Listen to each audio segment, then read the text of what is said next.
Welcome to zoom education. मैं हूं आपकी एजुकेटर पूर्णिमा और आज हम करेंगे वर्कशीट नंबर 18। प्यारे बच्चों, आपका सब्जेक्ट है एसएसटी और क्लास 6, 7 और 8 तीनों ही क्लासेस के लिए वर्कशीट है। ये वर्कशीट है ट्यूसडे की, ठीक है, यानी 6 अक्टूबर की। चलिए बच्चों, आज हम पढ़ेंगे प्रदूषण के बारे में। प्रदूषण होता क्या है? अगर आपको लिखने के लिए आ जाए, हमें वैसे तो पता है प्रदूषण क्या होता है। हवा में गंदगी होना, हवा हमारे लिए हानिकारक होना, ऐसे कण उसमें मौजूद होना जो हमें हानि पहुंचाते हैं। लेकिन पेपर में तो जब आएगा तो आपको डेफिनेशन लिखनी पड़ेगी ना। तो पर्यावरण में हानिकारक पदार्थों का मिल जाना प्रदूषण कहलाता है। अब हानिकारक किसके लिए हानिकारक होंगे? हम जीवों के लिए। यह भूमि, जल तथा वायु को गंदा करता है और उन्हें उपयोग के लिए असुरक्षित तथा अनुपयुक्त बनाता है। ठीक है, वो सुरक्षित नहीं होते, यानी कि अगर हम उनको वो हवा जो पोल्यूटेड होगी, जो प्रदूषित होगी, अगर हम उसमें सांस लेंगे तो वो हमें बहुत सारी सांस की बीमारियां लगा देगी। ठीक है, प्रदूषण हमारे स्वास्थ्य और पर्यावरण पर बुरा प्रभाव डालता है। मानव द्वारा की गई गतिविधियां हमारे पर्यावरण को प्रदूषित करती हैं। तो चलो मैं आपको बताती हूँ मानव द्वारा। एक तो हम पता है कि हम जैसे हमारा कोई पेड़ होता है, मोस्ट ऑफ द टाइम हमारा जो कूड़ा कचरा होता है या फिर घर में पन्नियां होती हैं, तो बहुत सारे क्या करते हैं, कचरे को इकट्ठा करते हैं और उसमें आग लगा देते हैं। ठीक है, एक तो ये हम धुआं, बहुत जो गार्बेज होता है यानी कि जो कचरा होता है उसको जला देते हैं। दूसरा क्या होता है, बहुत ज्यादा अगर आप दिल्ली की बात करें तो ऐसा न्यूज़पेपर में ऐसा पढ़ने को मिलता है, अखबारों में ऐसा पढ़ने को मिलता है, जो खेत होते हैं ना किसानों के, ठीक है, तो किसानों के खेतों में क्या होता है, जो फसल उगती है, मान लो एक पौधा हम ले लेते हैं गेहूं का, तो क्या हुआ कि छोटी छोटी बैल आती है उसमें जिसमें गेहूं होते हैं। आपने कभी गेहूं का पौधा देखा होगा, छोटा सा होता है, ठीक है ना। तो उसमें क्या होता है कि उसको इतने ऊपर से काटा जाता है।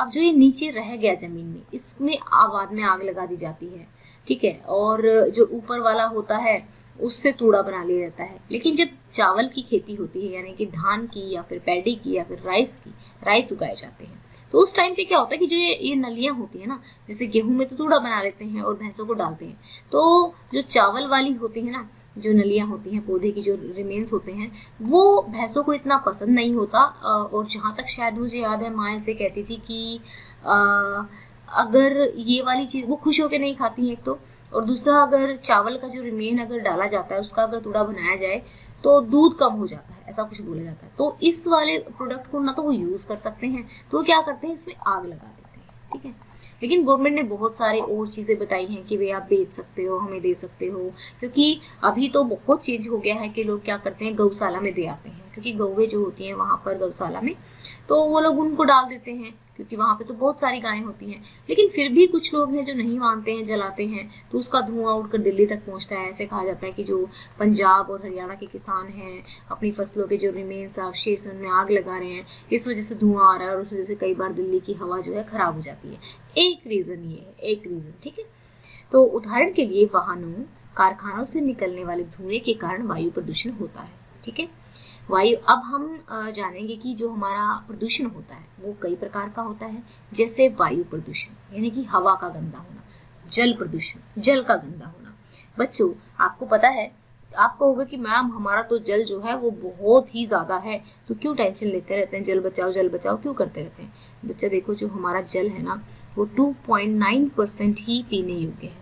अगर इसको भी हम पीने योग्य नहीं छोड़ेंगे, इसको भी हम क्या करेंगे, कपड़े धोने में लगा देंगे, टैप को खुला रखेंगे, तो ये बहकर कहाँ पे चला जाएगा, ये अल्टीमेटली चाहे नाली के थ्रू जाए, चाहे किसी भी चीज के, समुद्रों में चला जाएगा। और समुद्रों में कैसा पानी होता है, नमकीन पानी होता है, जो कि कम नहीं लिख दिया मैंने नमकीन पानी होता है, ठीक है। तो नमकीन पानी होता है समुद्रों में, तो वो हमारी हेल्थ के लिए अच्छा नहीं होता। तो अगर हम पीने योग्य पानी, जो छुटका सा पानी है, थोड़ा सा 2.97% हमारा पानी है पीने योग्य, अगर हम वो भी खराब कर देंगे तो आगे आने वाली जनरेशन कैसे पिएंगे उसको। ठीक है, तो भूमि प्रदूषण होता है। अच्छा भाई, चलो ठीक है, भूमि को ही आप प्रदूषित कर दोगे तो उगाओगे क्या, ठीक है, खाओगे क्या। चलो अब बच्चे कहेंगे कि मैम हम तो ना एग खा लेंगे, हम तो मांस मीट खा लेंगे, हम तो ये खा लेंगे, ठीक है ना, मतलब जो भी कुछ है। अरे जो मांस मीट, जिसका भी आप मांस खा रहे हो, ठीक है, तो वो क्या है, वो खाना कहाँ से खाता है, वो तो पेड़ पौधे से ही खाता है। अगर उसको ही पोल्यूटेड भोजन दिया जाएगा, उसको ही पोल्यूटेड जमीन से जो पौधे होंगे वो उस तरीके के मिलेंगे, तो आपके पास भी तो पोल्यूटेड चीजें पहुंचेगी ना, चीजें रिलेटेड हैं। फिर ध्वनि प्रदूषण, ठीक है। जो हमारे कान जो होते हैं ना, एक कह सकते हैं कि एक भगवान का, वैसे तो हम खुद ही भगवान का एक बहुत बड़ा तोहफा होते हैं, हमारा जीवन ही एक उपहार होता है, लेकिन हम कानों से बहुत सारी प्यारी बातें सुनते हैं, बहुत सारे अच्छे अच्छे गाने सुनते हैं। तो ध्वनि प्रदूषण से क्या होता है, अगर पर्दा वगैरह फट जाता है तो काफ़ी ज़्यादा प्रॉब्लम होती है। ध्वनि प्रदूषण से हमें इरिटेशन होती है, हमारे बिहेवियरल चेंजेस आते हैं। तो ध्वनि प्रदूषण यानी कि बार बार नॉइज आते रहना, रेलगाड़ी के वहाँ पे अगर आप देखोगे तो बहुत ज़्यादा ट्रकों की आवाज़ आते रहना, वो होती है नॉइज पोल्यूशन। तो चलो, तो यहाँ पर आपको क्या करना है, निम्न चित्रों में दिखाए गए प्रदूषण के प्रकार को पहचानें और लिखें, ठीक है। तो चलिए, आपको क्या करना है, ये क्या है, ये है हमारा यहाँ पे ये बंदा, ये हमारा कैसा है, वायु प्रदूषण, प्रदूषण, ठीक है। फिर आप लिखेंगे इसमें है छोटे बड़े की बात था, एंड यहाँ पर है हमारा ध्वनि प्रदूषण, ठीक है। और ये हमारा कैसा है, ये हमारा जल प्रदूषण है, जल प्रदूषण, ठीक है। ये हमारा भूमि प्रदूषण है, प्रदूषण, ठीक है बच्चों। तो ये हमारा हो गया पहला क्वेश्चन। अब दूसरे क्वेश्चन में क्या करना है, अपने परिवार के सदस्यों के साथ दिल्ली में वायु प्रदूषण के कारणों पर चर्चा करें और इसे कम करने के कुछ तरीके खोजें, ठीक। तो चलिए बच्चों, अब हम करते हैं कि क्या कारण है दिल्ली में प्रदूषण के। आपको कोई 3 कारण इसमें से लिखने हैं, ज़्यादा नहीं लिखने हैं, जो भी आपको आसान लगे वो लिख देना। वाहनों से निकलने वाली गैस और धुआं, लकड़ी जलाने से होने वाला धुआं, ये भी एक प्रदूषण का कारण है। फसलों के बचे अवशेषों को आग लगाकर जलाने से होने वाला प्रदूषण, डीजल जनरेटर से निकलने वाले हानिकारक तत्व, दिल्ली में निर्माण स्थलों जलते कचरे और अवैध औद्योगिक प्रदूषण का कारण है। तो ये बहुत सारे प्रदूषण के कारण हैं, जो भी आपको आसान लगे। अब जैसे आप लिख सकते हैं जलते कचरा एक हमारा प्रदूषण का कारण है, ये छोटा सा लिख सकते हैं। फिर आप लकड़ी जलाने से होने वाला धुआं लिख सकते हैं, वाहनों से निकलने वाले गैस और धुआं। एक आपको ज़रूर से भी ज़रूर लिखना है ये वाला, ठीक है, क्योंकि दिल्ली सरकार हमेशा इस बात को तो बोलती है कि हरियाणा के किसान और पंजाब के किसान क्या कर रहे हैं, फसलें जला रहे हैं, तो दिल्ली में प्रदूषण आ रहा है। तो ये वाला तो पक्का लिख देना, बाकी आप कोई और लिखो चाहे ना लिखो, ठीक है। ये वाला पॉइंट आपको ज़रूर लिखना है। तो स्टूडेंट्स, ये थी हमारी आज की वर्कशीट। अब हमें काम जो लास्ट हम करते हैं, टारगेट। तो 2 टारगेट आपको सेट करने हैं।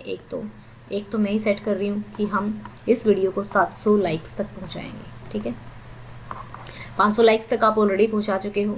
अब दूसरा टारगेट आपको अपने दिन का टारगेट रखना है, डे, ठीक है, कि आप दिन में या तो अपनी पिछली कोई भी वर्कशीट रिवाइज करोगे, या फिर मैथ्स के 5 क्वेश्चन करोगे, इंग्लिश के 2 क्वेश्चन याद करोगे, ठीक है। हो सकता है आप कार्टून बहुत ज़्यादा देखते हो, तो आप डिसाइड करोगे कि मैं 5 घंटे अगर कार्टून देखता हूँ तो आज मैं 2 घंटे कार्टून देखूंगा, 3 घंटे कार्टून देखूंगा। तो इस तरीके से कोई ना कोई टारगेट आप सेट करेंगे। जब हम टारगेट सेट करते हैं तो जो हमारी लाइफ है वो थोड़ी क्या हो जाती है, ईजी हो जाती है, क्योंकि हम छोटे बचपन से ही जब हम क्या करते हैं, टारगेट्स को सेट करना सीख लेते हैं, तो हमारा क्या होता है, हम जब बड़े होते हैं तब तक हमें बड़े टारगेट अचीव करने की आदत पड़ चुकी होती है।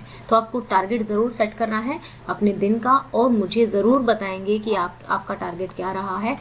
चाहे तो बता सकते हैं, नहीं तो अपनी डायरी में लिख सकते हैं, ठीक है। Thank you, have a nice day, may God bless you.